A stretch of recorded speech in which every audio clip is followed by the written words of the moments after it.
이 세상에는 많은 종류의 학문들이 있습니다. 그 학문 중에 종교학이라고 하는 학문 분야가 있어요. 세상에 존재하는 모든 종교를 연구하는 학문입니다. 보통 신학을 하게 되면 이 종교학도 함께 배우게 됩니다. 기독교만 배우는 게 아니라 이 세상에 얼마나 많은 다양한 종교들이 있는지를 우리가 조금 배우는 시간을 갖습니다. 그런데 세상에 있는 모든 종교를 두 가지 기준을 가지고 나눕니다. 하나는 고등 종교라고 하고 하나는 하등 종교라고 구분을 합니다. 그러니까 세상의 모든 종교는 고등 종교이든지 하등 종교이든지 둘 중에 한 곳에 포함되게 되어 있는 거예요. 어떤 기준으로 이 고등 종교와 하등 종교를 나누냐면, 고등 종교는 변하지 않는 경전을 가지고 있어야 돼요, 기준이.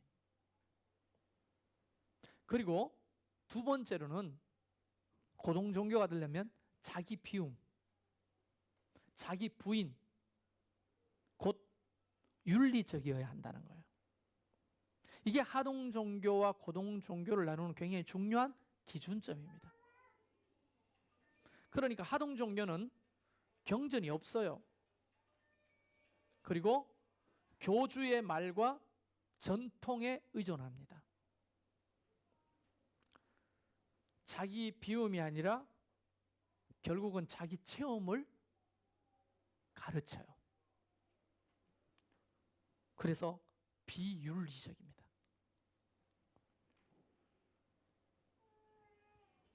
자, 마태복음 16장 24절에 보면 예수님께서 이렇게 말씀하셨어요. 이에 예수께서 제자들에게 이르시되 누구든지 나를 따라오려거든 자기를 부인하고 자기 십자가를 지고 나를 따를 것이니라. 네. 말씀에 음악이 깔리니까 굉장히 영화 같습니다. 그렇죠? 네. 자, 자기를 부인하고 자기 십자가를 지고 나를 따르라. 이거 고등 종교에서 주장하는 겁니까? 하등 종교에서 주장하는 거예요? 바로 전에 했던 말도 기억이 잘 안 나시죠? 고등 종교의 기준은 변하지 않는 경전을 가지고 있어야 되고 자기 비움의 윤리를 가지고 있어야 돼요. 하등 종교는 경전이 없어요. 소위 우리로 말하면 성경 같은 게 없다는 거예요. 교주의 가르침, 구전 또는 내려오는 전통에 의존하고요. 그 다음에 자기 체험, 비윤리적이라는 거예요. 예수님은 우리에게 자기를 부인하고 나를 따르라 라고, 우리 기독교가 종교라면, 종교학적으로 말하면 종교라면 고등 종교라고 하는 것을 본인의 입으로 직접 말씀하고 계시는 거죠. 하등 종교는 자기 체험으로 결국 어떻게 됩니까? 자기 체험, 자기 체험을 계속 추구하는 거예요. 하등 종교는. 그러다가 자기를 망가뜨릴 뿐더러 사회를 해롭게 하고 망가뜨리는 거예요. 이게 하등 종교의 특징입니다. 그러므로 야고보서 1장 15절 그 유명한 말씀 있죠. 욕심이 잉태한 적 죄를 낳고 죄가 장성한 적 사망을 낳느니라. 이게 하등 종교의 결말이라는 거예요. 하등 종교는 굉장히 욕심, 자기 체험, 소위 기독교적으로 표현하면 기복적인 거예요. 내가 잘 되는 거, 내가 복 받는 거, 내가 많이 가지는 거, 많이 올라서는 거, 성공하는 거, 자기 체험이죠. 이런 욕심이 잉태해서 결국은 사망까지 가는 것이 하등 종교의 특징이라고 말하고 있는 겁니다. 그러면 우리에게 물어봐야 돼요. 기독교는 고등 종교입니까? 하등 종교입니까? 그러면 저와 여러분은 고등 종교 활동을 하는 겁니까? 하등 종교 활동을 하는 겁니까? 네, 여러분이 자신 있게 이제 이야기하셨죠? 분명히. 근데 이 말이 사실인지 아닌지는 말로 확인할 수가 없다는 겁니다. 그래서 오늘 산상수훈, 이 산상수훈에 대해서는 지금 여러 번 이야기를 하는데 예수님께서 사역을 시작하실 때 공식적으로 가장 먼저 하신 설교 중에 하나죠. 그래서 천국 시민의 기본적인 윤리를, 법도를 쫙 풀어서 마태복음 5장, 6장, 7장에 거쳐서 사람들에게, 제자들에게 특히 말씀하고 계십니다. 그런데 이 산상수훈에는 굉장히 중요한 신앙의 원리를 담고 있기 때문에 우리가 눈여겨 잘 봐야 할 말씀인 거죠. 제가 하려고 하는 설교의 굉장히 중요한 목표는 여러분이 입으로 우리는 고등 종교고 그 다음에 고등 종교 활동을 하고 있는 사람이라고 자인했기 때문에 과연 우리가 여러분의 대답처럼 고등 종교 활동을 하는 사람인지 아니면 하등 종교 활동을 하면서 고등 종교라고 말하고 있는지를 한번 따져보자는 겁니다. 그래서 오늘 설교의 큰 주제는 팩트 체크예요. 제가 앞으로 유튜브 하고 싶은 게 바로 이 팩트 체크거든요. 할지 안 할지는 모르겠지만. 자, 15절에 우리가 읽었던 15절에 이렇게 시작합니다. 거짓 선지자들을 삼가라. 양의 옷을 입고 너희에게 나오나 속에는 노략질하는 일이라. 겉과 속이 다른 선지자들이 판을 치고 있었던 시대입니다. 실제로 수요 예배 때 사도행전을 우리가 공부하고 있는데요. 그 사도행전을 공부하고 있으면 그 스데반의 설교 속에서도 잘 나오지만 그때 당시에 대제사장 가야바죠. 가야바. 그리고 제사장들, 그리고 서기관들과 장로들, 다시 말하면 유대교회 종교의 지도자들을 의미하는 겁니다. 신앙의 선생님들을 의미하는 거예요. 근데 그 신앙의 선생님들이 고등 종교인 채 하면서 사실은 자기의 배만 채우는 하등 종교인으로 살아가고 있었거든요. 그래서 사도행전에 보면 스데반의 설교도 아주 강력하게 그 종교 지도자들을 비판하고 있는 겁니다. 설교에 죽음을 앞에 둔 이 스데반이.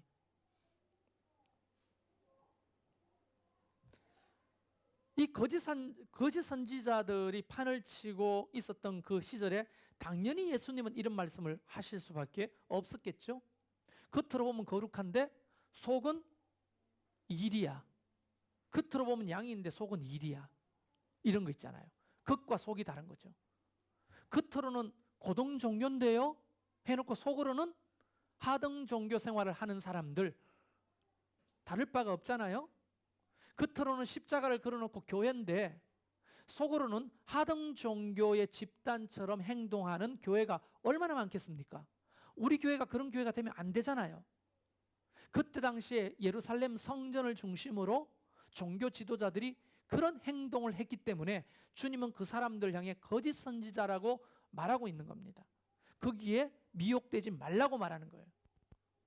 그리고 돌 위에 돌 하나 남지 않고 다 무너질 거라고 예언하고 실제로 예수님이 승천하신 이후에 30여 년 후에 로마의 티투스 장군이 침략해와가지고 이스라엘에 있는 성전이 돌 위에 돌 하나 남지 않고 다 무너졌죠. 실제로 예수님의 예언대로. 그들은 뿔뿔이 흩어져 2000년 동안 나라가 없다가 우리가 해방한 그쯤에 미국의 뒷배를 얻고 이스라엘이 독립한 거예요. 그 나라를 제가 오늘 간다고요. 사실은 그 2000년 동안 살던 아랍 사람들이 전부 다 팔레스틴 사람들이 4m 높이의 콘크리트 벽 안에 몰아넣어가지고 못 나오게 하는 거예요. 그게 가자 지구 아닙니까? 이스라엘, 미국 다 우리 편이 아니야. 나쁜 짓도 엄청나게 해요. 태극기 흔들고 성조기 흔들면 전부 다 우리 편이라는 게 아니에요. 잘못을 분명히 봐야죠. 고마운 건 고마운 거고 아닌 건 아닌 거죠. 자, 그 선지자들이 어떻게 하느냐? 신명기 18장 20절에 보면 선지자들의 특징이 거짓 선지자들의 특징.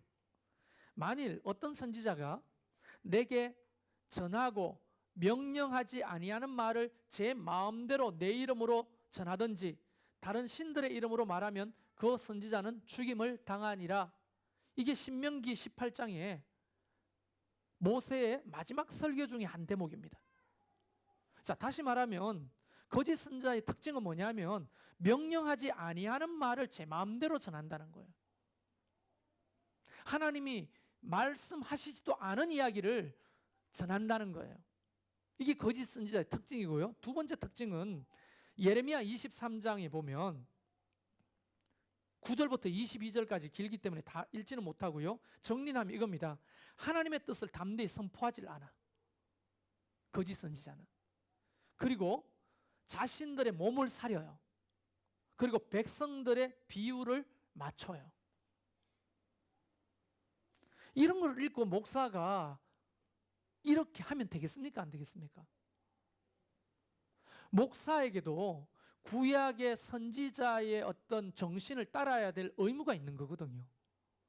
그러니까 몸을 사리고 목사가 또는 백성들의 비유, 성도들의 비유만 맞추면 그게 어떻게 참 목자가 될 수 있겠냐는 거예요. 그렇다고 일반적으로 무작정 비판한다고 되는 건 아니지만 너무 한쪽으로 치우쳤을 때는 치우쳤다고 이야기를 하고 조금 한쪽으로 돌아오라고 이야기하는 것이 혹 인기가 없다 하더라도 손가락질 받거나 또는 상처받고 삐진다 할지라도 이야기를 해야 되는 게 목사라는 거예요. 그때 많은 선지자들은 백성들의 비유를 맞추기에 급급했습니다. 다시 말하면 이런 사람들이 많을 때 그것은 고등 종교가 아니라 하등 종교가 되는 거예요.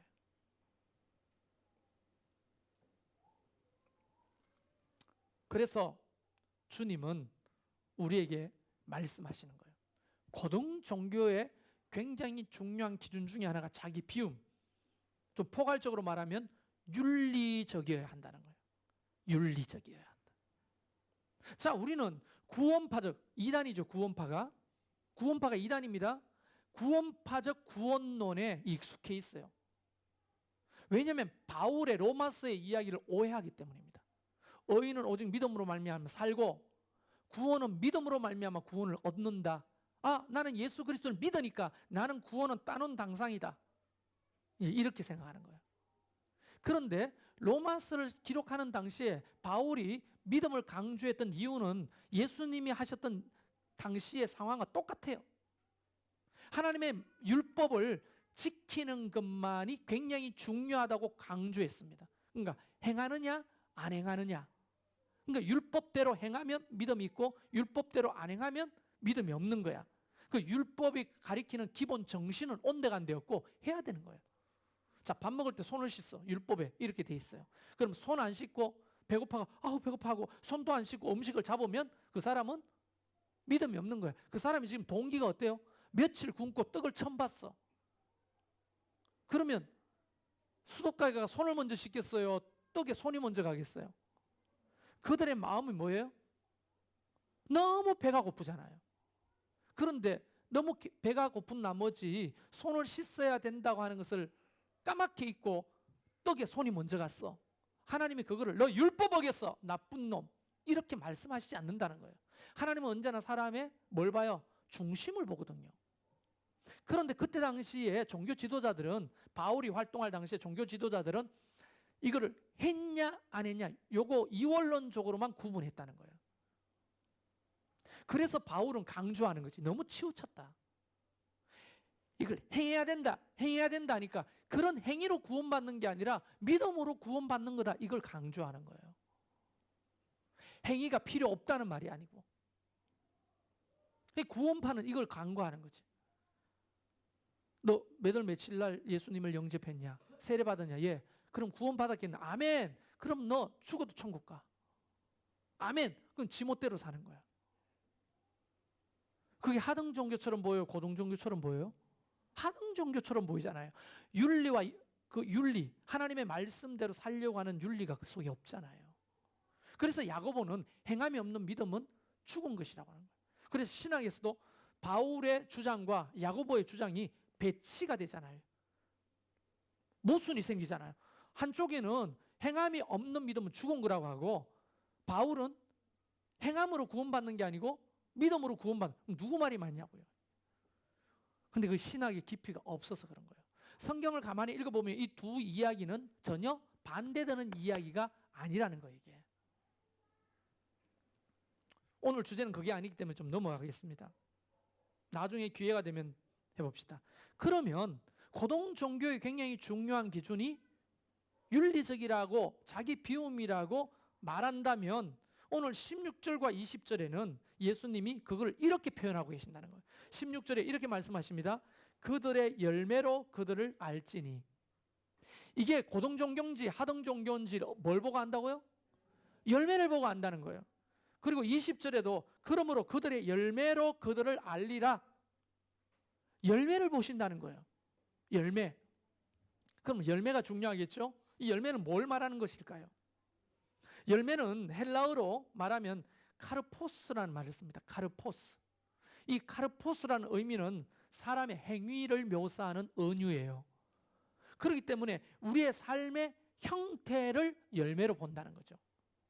나 그렇게 생각하고 있는데, 예를 들어서 예본이가 나한테 물어서 아빠 날 사랑해? 그래 사랑하지. 진짜 사랑해? 사랑한다니까. 이렇게 말로만 하는 사랑은 사랑이 아니라는 거예요. 지금 주무세요? 안 주무시죠? 그게 사랑이 아니라는 거예요. 사랑은 표현될 때 사랑이라는 거예요. 이게. 행함으로 표현될 때 사랑이지, 나 서로 사랑한다니까, 서로 사랑한다. 그래가 제가 어제 거금 10만 원을 용돈으로 줬어요. 사랑한다고 하는 징표로. 아빠가 이스라엘 2주 가니까 내가 10만 원 줄게. 나 같은 피 같은, 내 생명 같은 돈이에요. 그거를 포기하고 딸한테 줬어. 그때 얘가 아빠가 날 좀 사랑하고 있는구나 느끼더라고. 이게 표현되지 않는 사랑은 사랑이라고 할 수 없죠. 그래서 이런 말이 있잖아요. 소리 나지 않는 종은 종이 아니다. 표현되지 않는 사랑은 사랑이 아니다. 이런 거죠. 자, 그러면 열매라고 하는 것은 사람의 행위로 표현되는 어떤 것들을 열매라고 하는 거예요. 마음으로 그냥 하나님 사랑해요, 나는 믿음 있어요, 이렇게 하는 거 말고 겉으로 표현되어지는 거예요. 하나님은 사랑하는 것을 표현하고 내가 정말 믿음이 있다는 것을 표현하는 것을 열매라고 한다는 거예요. 그래서 사람이 내는 나쁜 열매도 있고 사람이 내는 좋은 열매도 있는 겁니다. 로마서에서는 이미 그 얘기를 많이 하고 있어요. 로마서 16장 20절 21절 읽어보면 너희가 그때 무슨 열매를 얻었느냐고 열매를 물어요. 주님이 너희에게 무슨 열매가 있느냐. 또 로마서 6장 22절에는 하나님의 종이 되어 거룩함에 이르는 열매를 맺었으니, 거룩함에 좋은 열매를 맺었다고 표현합니다. 열매라고 한 이야기가 성경에 굉장히 많이 나옵니다. 그래서 17절에 보면 이와 같이 좋은 나무마다 아름다운 열매를 맺고 못된 나무가 나쁜 열매를 맺는다고요. 그럼 오늘 서두의 이야기대로 만약에 종교학적으로 이야기하면 좋은 열매를 맺어야 고등 종교고 나쁜 열매를 맺으면 어떻게 해요? 하등 종교가 된다는 거죠. 자, 좋은 나무마다 아름다운 열매를 맺는다고 했는데 이 아름다운 열매가 어떤 열매일까요? 이 아름답다고 하는 것은 칼로스라는 말을 쓰는데 이 사전을 찾아보면 올바르고 질서정연한 것을 칼로스라고 해요. 올바르고 질서정연한 것. 다시 말하면 하나님의 사랑과 자비의 행위를 말하는 겁니다. 그러면 못된 나무는 나쁜 열매를 맺는다고 했을 때 이 나쁜이라는 말은 뭘까요? 푸네로스라는 말을 쓰는데 이걸 사전에 찾아보면 쓸모없는 것, 이것을 나중에 가면 하나님의 윤리에 어긋나는 것, 이걸 말하는 겁니다. 결론적으로 말씀드리면 19절에 아름다운 열매를 맺지 아니하는 나무마다 찍어 불에 던져버린다고 말씀하시는 거거든요. 이게 얼마나 무서운 말씀이에요. 하나님의 영원한 심판의 불쏘시개밖에 되지 못하는 것이 나쁜 열매를 맺는 사람이라는 거죠. 자, 그러면 이 열매가 이런 거라면 아름다운 열매, 열매를 맺는다는 것, 이걸 또 어떤 의미에서 우리가 이해해야 되는지 조금 더 설명을 해보면 이런 겁니다. 21절에 그 결과가 나오는데요. 21절에는 나더러 주여 주여 하는 자마다 천국에 들어갈 것이 아니요 다만 하늘에 계신 내 아버지의 뜻대로 행하는 자가 좋은 열매를 맺는 사람이라는 거예요. 자, 이걸 수학 공식처럼 이해하십시오. 아버지의 뜻대로 행하는 자가 좋은 열매를 맺는 사람이고, 좋은 열매를 맺는 사람이 고등 종교 활동을 하는 분이라는 거예요. 예를 들어서 주여 주여 하는 자, 아니 주여 주여 하는 게 뭐가 잘못이에요? 주여 주여 하는 자, 또는 주의 이름으로 선지자 노릇하고 주의 이름으로 귀신을 쫓아내고 주의 이름으로 권능을 행합니다. 이게 잘못이에요, 안 잘못이에요? 아니 이게 잘못됐다고 말하지 않잖아요. 그런데 뭐가 잘못이냐? 기적과 표적은 있는데 아버지의 뜻대로 행하는 윤리적인 삶이 없을 때, 이 종교적인 활동은, 영적인 활동은 있고 기사와 표적은 있는데 삶 가운데 윤리적인 열매가 없을 때 주님은 뭐라고 말합니까? 나는 너를 도무지 알지 못하겠다. 이렇게 딱 잘라 섭섭한 말씀을 하신다고요. 그러니까 목사도 이곳에서 바람 소리 내면서 휙휙 하면서 사람 넘어뜨리고 귀신이 떠나가고 안전병이 일어나고 병이 낫고 이런 권능을 행하면서 삶 가운데 하나님의 뜻대로 행하는 윤리적인 삶이 없다면 그것은 하나님과 상관없는 자가 되는 거예요. 그러니까 이런 선지자 노릇하는 것이, 귀신을 쫓아내고 또는 권능을 행하고 기사와 표적을 드러나는 것이 하나님 앞에 온전하려면 우리가 추구하는 밑바닥은 윤리적이어야 한다는 거예요. 그 윤리가 뭐냐? 마태복음 9장 13절에 예수님이 이런 설교를 하십니다. 바로 뒤잖아요. 지금 이게 7장이니까 8장, 9장에 가서 설교를 하시는 거예요. 예수님 뭐라고 설교하시냐면, 너희들은 가서 내가 긍휼을 원하고 제사를 원하지 아니하노라 하신 뜻이 무엇인지 배워라. 좀 배워. 예수님의 뉘앙스는 이거예요. 야, 너 호세아서 말씀 몰라? 예수님이 지금 이 말씀을 어디에서 가져와서 인용하냐면 구약의 호세아서 6장 6절 말씀을 가지고 와서 하시는 말씀이에요. 호세아 6장 6절에 뭐라고 되어 있냐면, 나는 인애를 원하고 제사를 원하지 아니하노니 번제보다 하나님을 아는 것을 원하노라 하는 것이 호세아 6장 6절 말씀이에요. 이 6장 6절 말씀을 예수님이 설교하면서 가져다 쓰시는 거예요. 얘들아, 네가 가서 하나님은 긍휼을 원하지 제사를 원치 않는다는 말 못 들었니? 너 가서 좀 배워와라.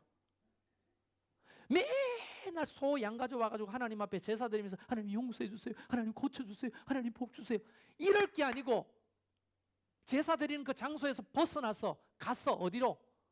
그들의 삶의 현장, 세상에 들어가가지고 어떻게 살라고요? 긍휼을 베풀으라는 거예요. 긍휼이 뭐예요? 행동하는 사랑이에요. 쉽게 말하면 행동하는 사랑. 제가 어제 예본이한테 행동했어요, 안 했어요? 행동했잖아요. 내가. 여러분 나한테 10만 원 달라면 10만 원 줄 거예요? 사랑하지 않구나. 네? 다시 말하면 행동하지 않는 사랑은 사랑이라 할 수 없다. 긍휼은, 컴패션이라고 하는 이 긍휼은 행동하는 사랑이라는 거예요. 그 대상은 우리뿐 아니라 세상이라는 거예요. 세상. 너희는 가서 하나님이 인애를 원하고 제사를 원치 아니한다는 사실을 좀 배우라는 거예요. 근데 우리끼리 뭐예요? 예배당에 모여가지고 예배는 잘하는데, 목장 모이면 잘하는데, 세상에 가서 하나님의 긍휼을, 하나님의 인애를 실천하는 것을 안 한다면 그거야말로 어떤 거예요? 주여 주여 하면서 열매를 맺지 못하는 나쁜 나무가 되는 거예요. 자, 우리는 수준 높은 찬양팀을 가지고 있습니다. 인정하시죠? 예? 여러분, 우리나라 최고의 음악학교 학생들이 2명이나 있어요. 그리고 최고의 엔터테인먼트 성령이도 있고, 최고의 예배 인도자 우리 박성일 목자도 있어요. 저는 두말할 것도 없고 얼마나 예배가 기름지고 은혜스러워요. 네. 거짓말 하지 마시고. 아멘 맞습니까? 네. 자, 보세요. 이렇게 은혜롭고 눈물 짜고 콧물 흘리고 손 들고 맨날 춤을 추고 찬양을 한다 할지라도 우리 교회가 나가서 이 진접 오남 작년에 빛과 소금으로 살지 못하고 하나님의 거룩한 뜻을 행하는 긍휼과 인애가 없다면 우리는 하나님 앞에 이런 소리를 듣는 거예요. 똑같이. 너 말씀 모르냐? 내가 제사를 원하지 아니하고 인애를 원한다고 몇 번 말했냐? 가서 좀 배우고 와. 이런 말씀을 우리도 듣게 되는 거예요. 그런데 이 정도 말하면 상당히 낭만적인 거지. 성경은 오늘 뭐라고 말합니까? 찍어 불에 던져버린다고 하잖아요. 열매가 나쁜 열매를 맺으면. 하나님이 원하지 않는 열매가 없고 우리끼리만, 여러분 코이노니아라고 하는 것은 좋은 겁니다. 하나님과 교제하고 사람과 사람과 교제하는 우리 목장 모임은 너무나 성경적이에요. 근데 이 성경적인 것이 더 하나님이 기뻐하시는 코이노니아가 되기 위해서는 세상과 코이노니아 해야 되는 거예요. 세상과 코이노니아를 뭐라고 말해요? 디아코니아라고 말한다는 거예요. 이게. 그것까지 나가야 교회다운 교회가 되고 좋은 열매를 맺는 교회가 되는 것이에요. 10월 한 달 동안 저는 계속 디아코니아, 다른 제목 정하지도 않았죠. 여러분 귀에 못을 받고 있습니다. 디아코니아라는 말을. 우리 교회가 하등 종교로 전락하면 안 되잖아요. 자기 체험만 가득한 거예요. 하나님 앞에 왔는데 기도를 하는데 내용인 적성 대부분 다 자기 체험에 포커스가 맞춰져 있다. 우리 수능 치는 자녀들이 있을 겁니다. 19일 정도 남았다고 하네요. 얼마나 힘들겠어요. 그날이 하루가 1초처럼 다가오고 있을 겁니다. 그런데 왜 우리 교회는 수능생들을 위한 기도 같은 걸 안 합니까? 저는요, 한때 얘기했죠. 부산에서 사역할 때의 상처 때문에 내가 다시는 수능생을 위한 기도에는 내 목회 평생 없다. 이렇게 결정했어요. 왜냐? 두 권사님이 자기 두 딸이 똑같은 대학, 똑같은 과에 지원하게 됐는데 내 딸 합격하게 달라고 그 수능 그 학부모를 위한 기도에 30일 동안 했어요. 제가 인도자였습니다. 내 딸 아무개가 어느 대학 어느 과에 합격되게 주시옵소서. 주시옵소서면 똑같은 과에 원서를 낸 이 권사님은 더 크게 이렇게 부르고 내 딸이 들어가야 된다고. 둘이 경쟁자야. 하나가 되면 하나가 떨어지는 거예요. 자, 김 권사, 이 권사 딸 중에 누가 합격했을까요? 방언으로 기도했던 김 권사 딸, 한 번도 안 빠지고 30일을 채웠던 김 권사 딸,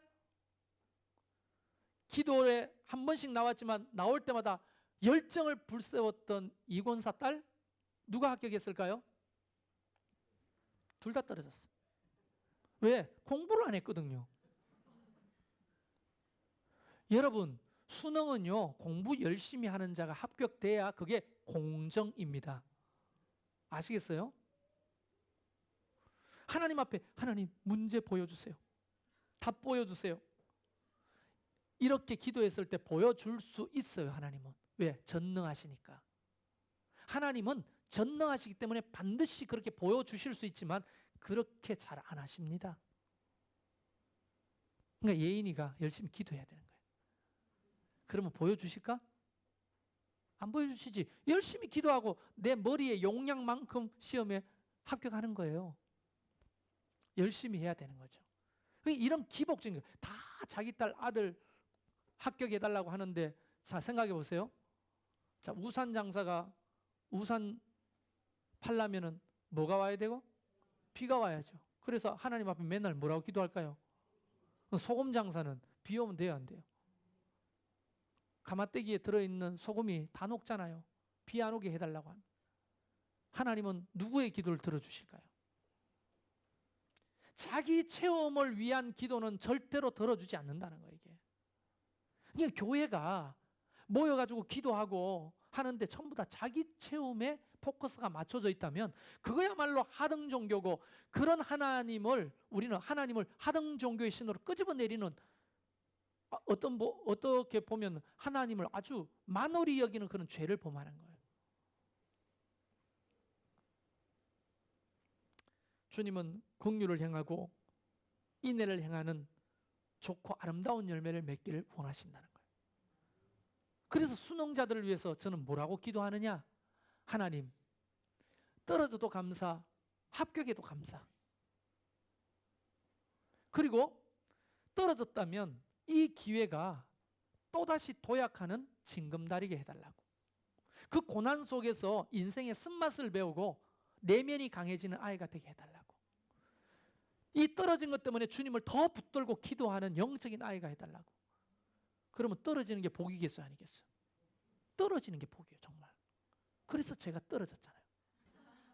대학에 떨어졌어요. 앞이 깜깜하더라고, 사실. 근데 안 떨리는 척 가오잡았지. 근데 속으로는 앞이 미래 깜깜하죠. 깜깜하니까 더 어디를 갔겠어요? 교회 가서 주님 앞에 기도했어요. 하나님, 내 인생 깜깜합니다. 어떻게 할까요? 깜깜합니다. 어떻게 할까? 기도하고 기도했더니 주님이 신학교 가라. 신학을요? 나 생각도 못했는데요. 음악대 아니면 미대 가는 게 꿈이에요. 난 예술의 피가 흘러요. 하나님, 난 신학을 못해요. 아니, 신학을 생각해 본 적도 없어요. 그런데 어떻게 하다 보니까 신학교를 가게 된 거예요. 그런데 가봤더니 음악도 좁게 하고 그림도 좁게 그리니까 전도사 이만큼 인기 좋은 전도사가 없는 거야. 음악도 조금 하고 그림도 잘 그리니까 전도사로서는 최고인 거야, 이게. 그래서 잘 팔리는 베스트셀러가 됐어요. 정말로. 하나님이 버릴 게 없게 하시더라고요. 그것 때문에 주님을 더 만났어요. 그러니까 우리 합격돼야 돼요. 아니면 뭐 성공해야 돼요. 하나님, 내가 더 많이 가져야 돼요. 하등 종교로 나가는 지름길이고 그게 기복이라는 거예요. 지금도 가까운 절에 가보세요. 절도 타락해가지고요, 전부 다 보시받고 수능생들을 위한 기도 모임을 합니다. 그리고 저 강화도 보문사에 가보세요. 나는 가보고 깜짝 놀랐잖아. 아, 이렇게 해서 돈을 버는구나. 교회도 도입해볼까 싶었던 게 뭐냐면, 한 번 기도해 주는데 10,000원이에요. 스님이. 예를 들어서 예본이가 어느 대학에 합격하게 원합니다. 10,000원이야 이게. 50,000원짜리는 일주일 동안 해주는 거예요. 일주일 동안. 그리고 100,000원 이상은 합격할 때까지 해주는 거예요. 그게 구분되어 있더라고, 수첩에다가. 그 부처님 밑에.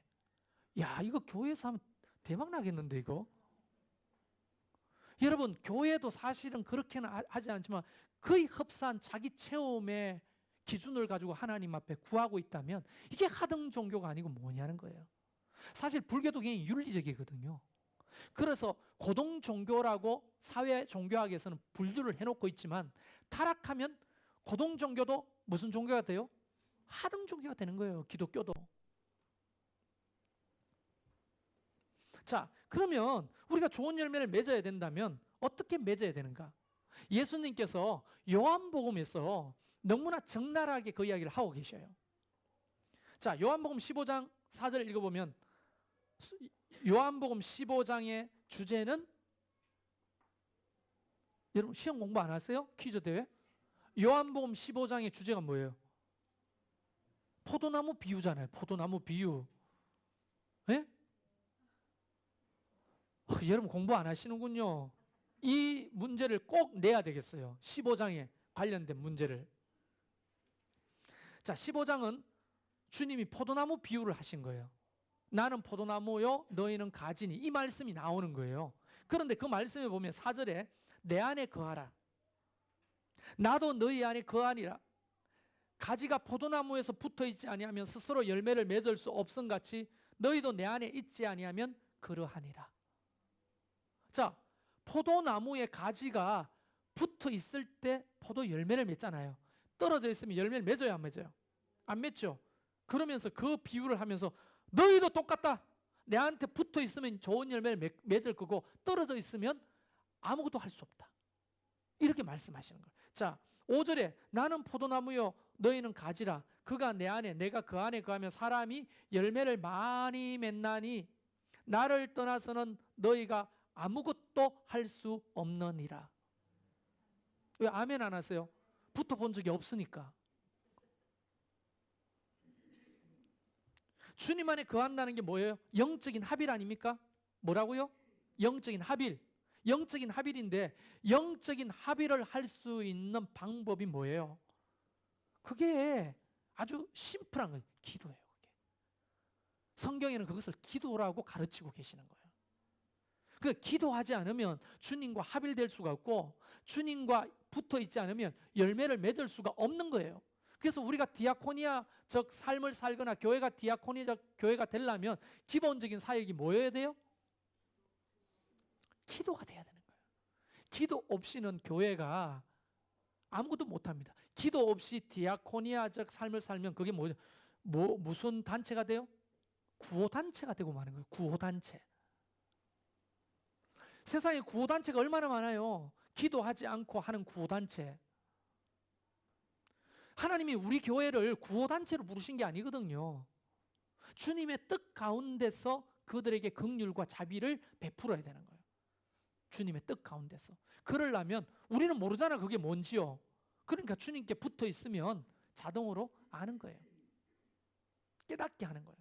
하나님의 말씀으로 어떻게 해야 될지를 알게 하시는 거예요.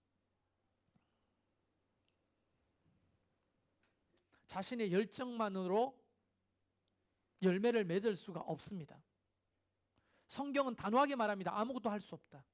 적어도 내 안에 붙어 있어야 할 수 있지 붙어 있지 않으면 아무것도 할 수 없다는 거예요. 이걸 바꿔 말하면 기도하면 할 수 있지 기도 안 하면 아무것도 할 수 없다는 거예요. 하나님이 건축을 미루시는 이유도 돈이 부족했어라고는 생각하지 않습니다. 우리의 기도의 부족입니다. 기도의 부족이라는 말은 믿음의 부족이기도 하다는 거죠. 누가 기도할 수 있어요? 우리 기도를 들으시고 우리의 삶 가운데 섭리하시고 역사한다는 것을 믿는 자만이 기도할 수 있는 거예요. 그게 안 믿어지면 두들겨 패도 기도 못하는 거예요. 그게 믿어져야 기도하는 거예요. 어제 3분기 중보기도 페스티벌을 했습니다. 참 감사한 게 석 달 동안 우리가 기도한 내용들을 프로테지를 따져보니까 프로테지가 특별기도 응답률이 87%, 일반기도 78%인가 그렇게 나왔죠. 거의 평균 80%가 넘어 응답률이. 여러분 로또 복권이 800만 분의 1입니다. 1등 되려면 확률이. 오늘 기도한 유성환 집사님은 잘 아시겠죠? 800만 분의 1이 얼마나 어려운 거예요. 어려운 거죠. 그 이제 수학 선생님이니까 원장님이니까 물어보겠습니다. 만약에 로또 확률이 2분의 1이다. 그러면 사요 안 사요? 수학자가 이야기하는 거예요. 사야 된대. 그러면 80%면 그러면 안 되지. 예수 믿는 사람이 왜 사요 그거를? 사야 됩니까? 사야 되잖아요. 자, 기도 응답이 80%야. 해야 됩니까? 안 해야 됩니까? 근데 왜 안 해요? 웃기잖아 이게. 그래서 이런 말이 있어서 실천적 무신론자. 예수 믿는 사람이 이중장부를 쓰다가 감사에 걸렸어요. 그래서 경제사범으로 감옥에 가게 된 거예요. 감옥에 있어 보니까 회개가 되는 거예요. 내가 주님을 위해 한 게 없구나. 감옥에 있는 동안 내가 복음이라도 전해야 되겠다 하고 다른 죄수들한테 복음을 전했더니 다른 죄수가 이렇게 말합니다. 나는 무신론자야. 난 예수 안 믿어. 근데 너는 예수 믿냐? 예수 믿는 놈이 왜 감옥 왔어? 이렇게 말하는 거야. 할 말이 없잖아요. 그래서 그 무신론자가 이렇게 나는 그냥 말로 무신론자라고 하지만 너는 실천으로 무신론자임을 증명한 거야. 이렇게 욕을 얻어먹었다는 거예요. 무슨 말인지 못 알아듣겠습니까? 우리는 실천적으로 믿음이 없다는 걸 반증하는, 기도 안 하는 게 바로 그런 거라는 거예요. 나는 믿어요. 무슨 말씀이에요? 목사님 썼어요. 나는 주님을 믿는다고요. 그럼 기도합니까? 안 하면 그거는 실천적 무신론자라는 거예요. 하나님을 정말 믿으며 하나님의 살아계심을 믿고 우리의 기도에 신실하게 역사하시는 분이라는 걸 믿는데 어떻게 기도를 안 할 수가 있어요? 기도해야죠. 저는 새벽 기도 안 나오는 걸 말하는 게 아닙니다. 여러분의 삶 가운데 기도의 사역을 해야 돼요. 목자, 목녀, 목부들은 당연히 저 골방에서 중보를 해야죠. 그거는 선택의 문제가 아닌 거죠, 사실. 우리가 믿음을 가졌다면 선택의 문제가 아닌 거예요. 자, 요한복음 15장 16절에도 이렇게 말씀하십니다. 너희가 잘 들어보세요. 이거 아주 무서운 말씀이기도 하고 은혜로운 말씀이기도 해요. 요한복음 15장 16절 너희가 나를 택한 것이 아니요. 그럼 뒤에 무슨 말이 나올까요? 내가 너희를 택하여 세웠나니. 자, 이 부분에서 이야기합시다. 여러분이 선택해가지고 하나님을 선택한 것 같죠? 여러분이 교회를 선택해서 이곳에 온 것 같죠? 목사가 세워가지고 집사 세운 것 같죠?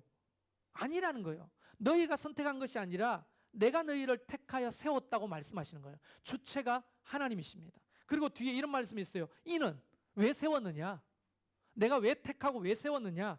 너희로 가서 열매를 맺게 하고. 가서라는 말이 또 나옵니다. 어디로 가요? 세상이잖아요, 세상.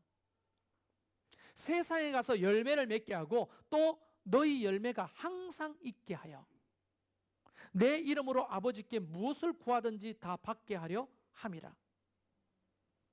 이런 말씀이 어디 있습니까? 하나님이 우리를 선택했고요, 우리를 불러 세웠다는 거예요. 그러면 내가 하나님을 거부하고 이 부르심을 포기할 권리가 우리한테 없다는 거예요. 그렇게 할 수 있지, 인간들 눈에는. 근데 그것은 영적으로 볼 때는 그게 전혀 하나님 앞에 무효하다는 거예요. 하나님이 우리를 세웠고 우리를 불렀고 뭐 때문에? 가서 열매 맺도록 우리를 불러 세웠다는 거예요. 교회를 최성열 목사와 개척 멤버들이 개척한 거예요. 하나님이 우리를 불러 그 교회를 세우신 거예요. 주체가 하나님이신 거예요. 왜요? 로컬 처치로 그 지역에 열매 맺도록 우리 교회를 세웠다는 거예요. 여러분의 목장이 여러분끼리 야 우리끼리 목장하자 하고 세운 것 같지만 실제로 하나님이 불러 택해 세웠다는 거예요. 목장을. 뭐 때문에? 가서 열매 맺게 하기 위하여. 목적이 너무나 심플하고 명확하지 않아요? 그런데 우리는 이 목적과 심플한 이 하나님의 부르심을 망각하고 우리를 채우는 것에 교회를 활용하고 목장을 활용하고 있다면 우리 교회야말로 어떤 교회입니까? 나쁜 열매를 맺는 교회가 되는 거예요. 나쁜 열매를 맺는 목장이 되는 거예요.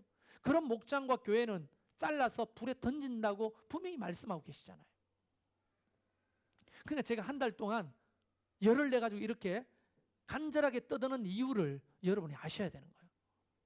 이것을 어떤 한 목사의 취향이나 목회 철학이기 때문에, 목사님의 목회 철학이 그거기 때문에 따라가자. 다른 교회 목사님 철학은 어떻게 해야 돼요? 다른 거야. 다른 교회 목사님 철학은 다른 거야. 근데 입맛에 맞는 목사님을 찾아가가지고 신앙생활을 하면 돼. 이것 자체가 비성경적이라는 거예요. 이 땅에 세워진 모든 목사는 이 하나님의 말씀이 자신의 목회 철학이 돼야 되는 거예요. 그러니까 저쪽 교회가 다르고 이쪽 교회가 다를 리가 없는 거예요. 물론 분위기는 다를 수 있지. 그렇죠?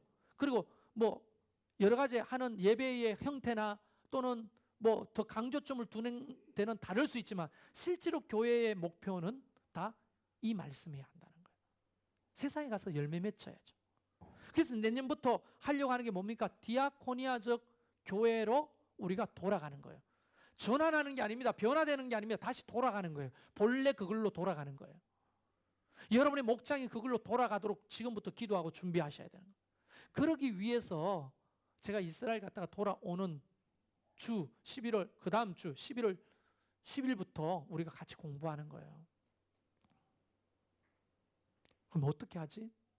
어떻게 해야 될까? 이런 것들을 같이 고민하고 기도하고 탐방도 하는 거예요. 그래서 탐방 신청까지 다 해놨습니다. 저는 제 믿음으로는 45인승 관광버스 한 대 이상은 빌려가지고 타고 가면 좋겠는데 신청하는 자가 고작 몇 명밖에 없다. 그럼 우리 교회는 안 되는 거예요. 제가 여러분을 협박하는 것 같아요? 그래요, 협박이에요. 예수 그리스도 이름으로 여러분을 협박하는 겁니다. 왜? 붙어 붙어 있지 않으면 잘라서 불에 던질 수 있습니다. 이거 협박이죠. 협박으로 들릴 수 있죠. 우리 같이 한번 열매 맺는 일을 해보자는 거예요. 이 교회가 이 지역에서 열매를 맺어보자는 거예요.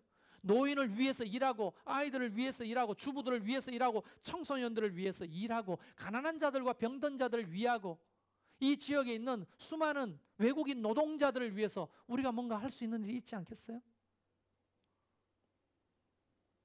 그런 사람들을 위해 하는 거예요. 그래서 요한복음 15장 4절에는 14절에는 너희는 내가 명하는 대로 행하라. 곧 나의 친구라. 이렇게 말씀하십니다. 행하는 자라야 주님의 친구가 되는 거예요. 예본이랑 찬양을 들으면서 주는 나의 친구, 주는 나의 친구, 그 노래를 막 들었어요. 내가 화를 내면서 어디다 대고 주님을 친구라고 버르장머리 없이, 응? 그렇게 하냐고 내가 농담으로 던졌어요. 왜? 말로만 친구라고 한다고 친구가 되냐고요. 안 되죠. 어떻게 하는 자라? 너희는 내가 명하는 대로 행하는 자라야 곧 나의 친구라고 하시는 거예요. 입으로만 찬양을 주님 나의 친구, 친구로 부르셨네 한다고 친구가 되는 게 아니라고. 이게 하나님의 말씀대로 뜻대로 행하는 자라야 곧 나의 친구라고 분명히 밝히고 계시잖아요. 그런데 우리는 들이대 주님 앞에, 주님 내 친구죠? 나 주님 친구 맞죠? 주님이 그렇게 말하는 거예요. 나는 너를 도무지 알지 못하겠다. 불법을 행하는 자야, 내게서 떠나라. 이게 오늘 읽었던 본문에 나오는 말씀이잖아요. 내가 거기에 덧붙인 게 뭐가 있어요? 말씀 그대로잖아요. 자, 정리를 해봅시다. 디아코니아는 다른 말로 긍휼과 인내를 실천하는 것이다. 하나님의 긍휼과 인내를 실천하는 것이다. 목장에서, 교회 전체가 그것이 좋은 열매를 맺는 것이라는 거예요. 이것이 주님의 친구가 되는 유일한 방법이라는 거예요. 하나님의 복이 여기에 선포되어 있습니다. 이런 자라야 네가 구하는 모든 무엇이든지 다 받을 수 있다고 말씀하시잖아요. 이거 상관없이 주님 앞에 비는 건 기복이지. 그러나 세상에 긍휼과 자비를 행하면서 주님 앞에 구하는 자는 그 긍휼과 자비를 실천할 수 있도록 물질도 주시고 건강도 주시고 지혜와 명철도 주시고 힘도 주시는 거예요. 그래서 주님은 긍휼과 자비를 실천하는 자에게 필요한 모든 물질, 지혜, 건강, 은혜를 그에게 구하는 것마다 다 주신다는 겁니다. 그거 없이 구하면 기복, 하등 종교, 자기를 채우는 거예요. 주님 앞에 돈 주세요 주님. 무죄입니다. 왜요? 뭐 하려고? 하나님의 긍휼과 인애를 실천하는데 쓰겠습니다. 하나님 왜 안 주시겠냐고요. 그 제가 기도하고 있어요. 하나님 돈 달라고. 목사가 어떻게 세속적으로 돈 달라고 하냐? 아니요. 제가 돈 달라는 목적은 분명합니다. 하나님의 인애와 긍휼을 실천하는데 쓰겠으니까 돈 주십시오. 아멘 해주는 사람 한 사람이 있어요. 똑같은 은혜를 받을지어다. 그렇게 기도하는 거죠.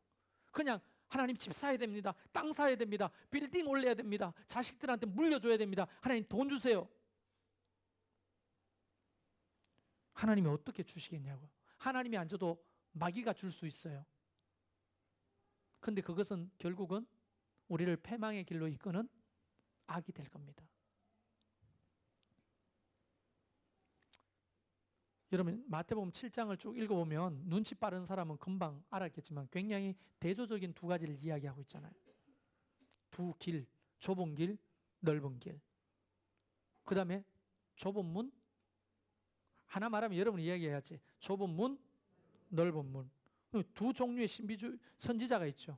그죠? 주여 주여 하는 선지자, 하나님 뜻대로 행하는 선지자. 그럼 두 가지 나무가 있죠. 하나는 좋은 열매를 맺는 나무, 하나는 나쁜 열매를 맺는 나무. 두 종류의 주장이 있죠. 난 이런 일도 했습니다. 이런 일도 했습니다. 그렇게 주장하는 자와 잠잠히 하나님의 말씀대로 행하는 자. 두 건축자가 있죠. 모래 위에 집을 짓는 자, 반석 위에 집을 짓는 자. 7장을 읽어보면 항상 이 두 가지가 대비돼요. 다시 말하면 중간지대는 없다는 거예요. 중간지대는. 이거 아니면 저거라는 거예요. 목사님, 우리 교회가 이제 이쪽에서 저쪽으로 가는 과정 아닐까? 과정이란 없는 거예요. 왜?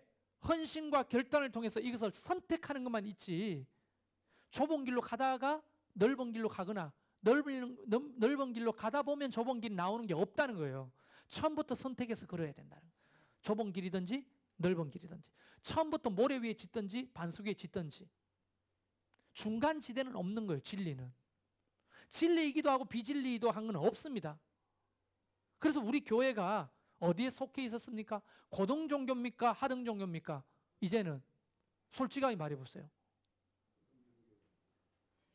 고집세시네. 우리가 고등 종교에 있다고 말한다고 고등 종교에 있는 게 아니라고 했죠.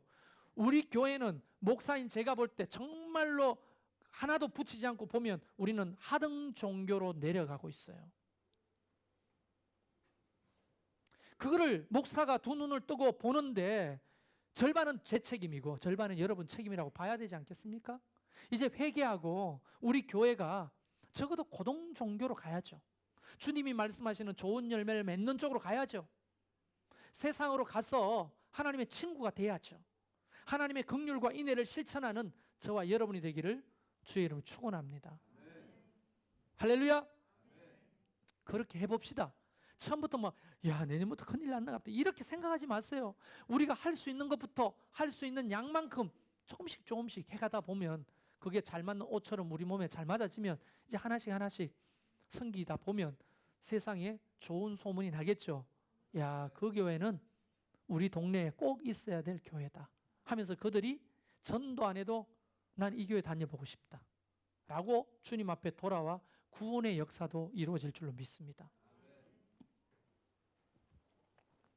자, 우리 같이 찬양합시다.